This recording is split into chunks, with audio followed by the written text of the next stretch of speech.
Champions trophy নিয়ে বিতর্কের যেন শেষ নেই। শুরুর আগে যত টানা হয়েছে টুর্নামেন্ট গড়ানোর সঙ্গে তা বেড়েই চলেছে, যার সবটাই ভারত ক্রিকেট দলকে কেন্দ্র করে।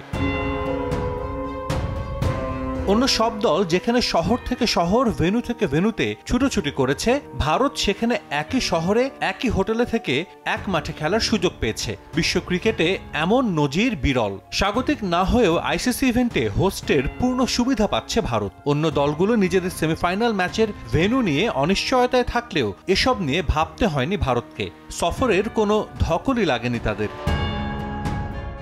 শুধুমাত্র ভারতের জন্য সাউথ আফ্রিকা দলকে 16 ঘন্টার মধ্যে করাচি থেকে দুবাই, এরপর দুবাই থেকে লাহোর মোট 4000 কিলোমিটার ভ্রমণ করতে হয়েছে। সবকিছু মিলিয়ে ভারতের জন্য এটাকে বড় সুবিধা বলে মন্তব্য করে আলোচনার ঝড় তোলেন নাসের হুসেন, মাইকেল আথারটনের মতো সাবেক ক্রিকেটাররা। লিলি হালাল বিউটি সোপ, বিএসটিআই কর্তৃক সনদপ্রাপ্ত দেশের প্রথম হালাল বিউটি সোপ, দীপ্তিময় উজ্জ্বল ত্বকের জন্য।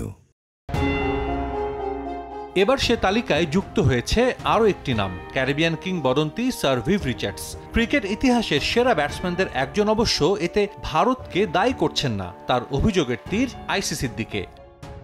মানুষ যখন বলে ভারত বাড়তি সুবিধা পাচ্ছে, তখন তাদের একটা যুক্তি থাকতেই পারে। আমার মনে হয় এমন সূচি রাজনীতির কারণে হয়েছে। আমি ওদিকে যেতে চাই না, তবে বিশ্বাস করি ক্রিকেট পরিচালনার জন্য দায়িত্বপ্রাপ্ত হলো আইসিসি। তারাই সমস্যা করছে বলে আমার ধারণা।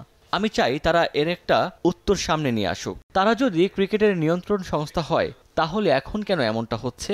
সত্যি কথা বলতে আমি বিশ্বাস করি খেলাধুলা এমন একটি বিষয় যা আমাদের সবাইকে একত্রিত করতে পারে, ভক্ত এমনকি শত্রুদেরও। বাণিজ্যিক কারণে আইসিসিতে ভারতের দাপট নতুন কিছু নয়। ক্রিকেটের নিয়ন্ত্রক সংস্থা হলেও বরাবরই তারা ভারতের স্বার্থ দেখে সবার আগে। জয় শাহ আইসিসির চেয়ারম্যান হওয়ার পর সেটা আরও বেড়ে গেছে। সাজিদ মুস্তাহিদ, সময় সংবাদ।